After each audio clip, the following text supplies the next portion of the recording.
If you clicked on this, you might know what it's like to not get support from people in your life. Or you think this is about you.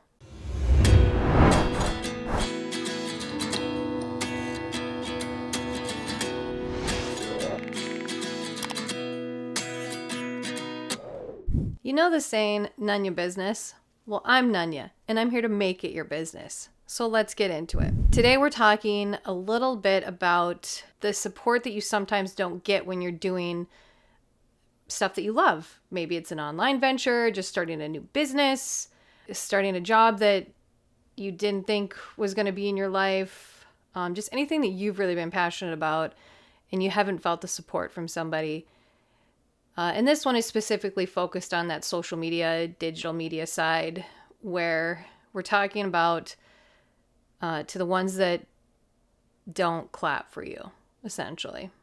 And with my personal experience, because I've felt this, obviously, this has been a big venture for me to do this, and putting it out there and not always getting the support from people that you assumed would naturally support you.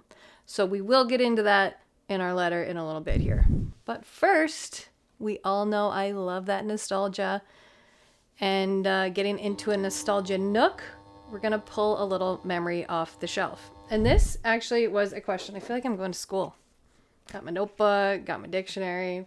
I never got to have a phone in school, but that's for another conversation. So a comment on, I think it was YouTube, and they asked about these pink dictionaries and how sometimes there's 3, sometimes there's 2. I can't remember the exact number, but yes, it might not be a nostalgia meaning. However, it's got a great memory attached to it. First of all, I love the color. The color vibes. I've had these for probably since 21, 6 years, about 5 years. Yeah, I think it was in 2021. And I just, I did like a big downsizing and I got rid of a lot of things. And this was something I just could not part with.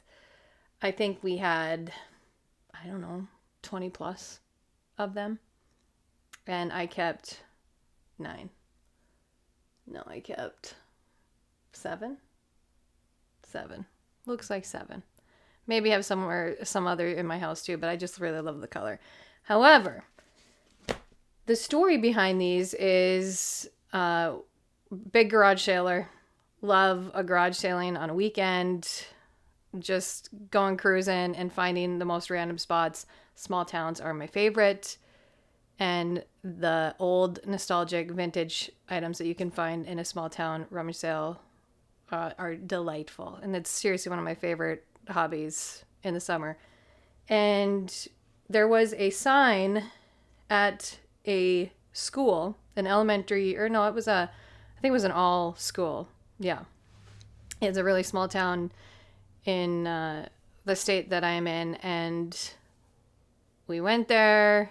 It was me, my sister, my niece, and my producer here, who's been with me for that long as well. And we all went and we saw a sign, and it was like garage sale, but it was like kind of hard to understand. Like, is there a garage sale? Like, is there people in there that are having a garage sale? We had no idea. So we just walked in, and sure enough, they were selling like all these old school, pretty much the whole school. I felt like all their old stuff. And essentially we bought a school. We're buying a school. We're buying a school. Because we bought it all and donated this donation. It was for a big event that we had been planning that didn't come to fruition, but it was all in preparation for a big festival that we had been working on. And these were one of the items that was in the purchase. And it was such a fun memory. We were in dumpsters. I mean, what a day. I think I was sick too, actually. or I was getting really sick. Like I was going through the things, and it was like right after COVID and stuff. So, but fun times. And my niece was like, "What are we doing? Like, what are we gonna do with all this stuff?" We should buy school. But this is probably one of my favorite finds from there. It's probably the only thing I really kept from that venture, actually. But great memories, inside jokes that came from there that you would never understand. So I'm not even gonna get into it. So that's the dictionaries. There's no rhyme or reason to why I have 1 or 2 or 4. I move the set around, just little changes here and there every time. I try to make it look a little different. So that's probably why that was what you saw. So thanks for asking. If you ever have any questions, please comment, ask me. Happy to answer in another future episode. So thanks for the engagement. Yes, obviously it's not that this episode's definitely not about you. You've been very supportive, and I really appreciate it. I mean, right before, I guess I can just say, like, the ones who have supported me from the beginning, super appreciative of it, and ones I've never thought would, and it's been really kind of cool. But to the ones who don't clap, it's been not so cool. So let's talk a little bit about it. Let's do the letter, and then let's talk about it and move on with my life, right? So, to the ones who watch but don't clap. I notice it. The views that rise, the silent story watchers, the profile views, the scroll bys that never land a tap or a like. I tell myself it shouldn't matter. And most days, it doesn't. But some days, it does. And it lands as a little thud in my heart. I used to think that silence was about me and that I should maybe be smaller, be less. But I'm going to choose not to live there anymore. I'm learning that support is a choice. It is not owed with family, even with people who know my middle name. Some cheer out loud, some never do. Some love the idea of you more than the reality of your growth. And sometimes people would rather keep you where you've always been in their mind than meet you where you actually are. Here's the truth I'm now realizing. My work isn't a group project. It's for me. My worth isn't decided by who claps from the couch. I create because there's a story to tell, a memory to catch, a lesson to pass on that might help someone else feel less alone. The metrics that I'm going to trust are the ones with weight. Consistency, integrity, the message from a stranger who says, "This helped me today." That's applause I can feel. Yes, it stings to see you like everything around me and skip mine. I'm human, but I am not going to twist myself to fit your silence or to fit the story that you think I should be telling instead. I won't dilute my message to win a tap from you, because if you wanted to support, you would. And my letters and my voice are allowed to take up space without your permission. If you're watching because you're curious, welcome. If you're watching because you're waiting for me to fail quietly, this isn't that show. If you're here but unsure how to support, it's simple. Like, comment, share, save. If it's not for you, that's okay too, and I appreciate you checking it out. To the part of me that still aches, I hear you. You wanted the familiar hands, the ones who love you, to be the first to clap. But we're building something sturdier than that now. We're building a table that doesn't wobble when someone chooses to walk away and not support you. We're filling a room with voices that don't go quiet when it gets real. We are building a space for all of the black sheep. I'll keep it open for anyone who chooses to show up with genuine support. No, I'll cheer you on, but only in private. While I may never understand why you decided to be on the sidelines, I'm busy making things that matter to the people that they're meant for. If one day your silence turns into a proud of you, I'll hear it. I won't pretend the quiet didn't happen, but I won't punish the present with the past.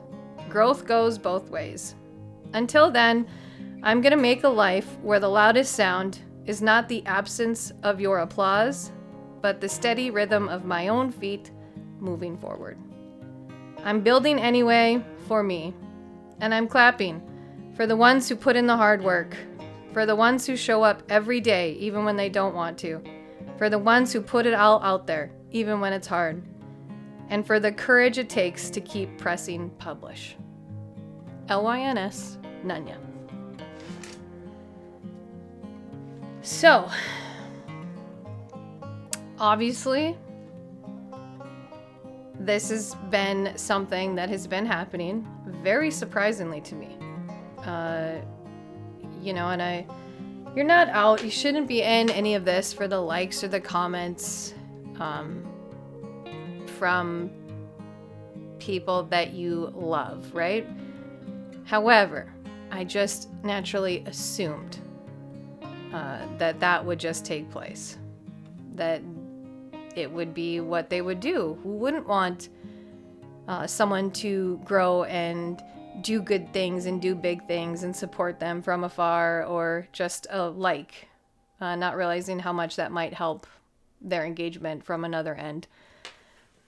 So it has been an interesting road, an eye-opening road, to say the very least. And to actually see people comment, like I said in the letter, on everything around me.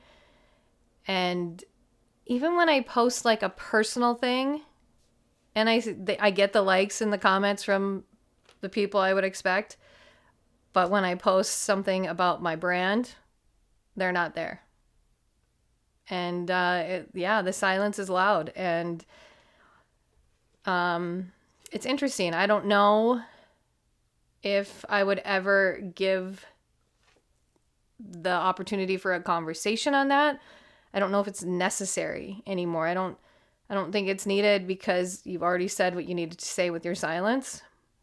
And I will just choose not to talk about what I'm doing.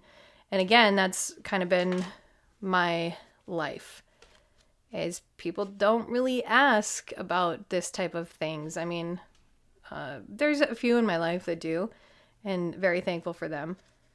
But sometimes people ask to ask a question, but they don't ask to listen. And that can be really frustrating. And that's honestly one of my biggest pet peeves, actually. So when people ask you a question and then you can see that they're not listening to your answer, you could really say anything and they'd probably be like, oh, okay, great. That's so frustrating. So yeah, it's been really eye-opening.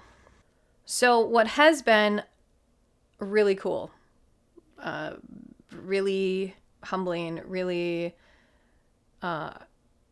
amazing, to be honest, is to see people that I haven't heard from in a very long time, or even a stranger, comment or share or say, like I said in the letter, hey, this helped me today.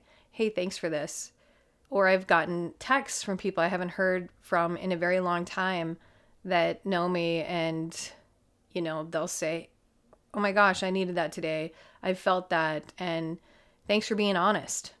And that's been really, like I say, humbling, and just a really, really cool experience. And it makes me want to keep doing what I'm doing, and doing it for me and for the ones who it's going to be meant for. And to the ones that don't want to support and want to sit in the stands, I'd rather be in the arena any day. So that's all I have to say about that. That's all I have to say about that. Let's talk about a nice little lyric that goes with this letter today. So to the ones that watch but don't clap, the Chicks, formerly known as the Dixie Chicks, me and one of my cousins, it's like, yeah, we could probably recite many of their songs over and over and over, which we did when we were growing up. And there is one called Everybody Knows from one of their albums, and it's just about going out there and standing out so you won't forget my name. That's the way we play this game of life. Everybody knows. Stepping out, everyone can see my face, all the things I can't erase from my life, everybody knows. And to me, this whole venture has been something that I have put off because I didn't want everybody to know.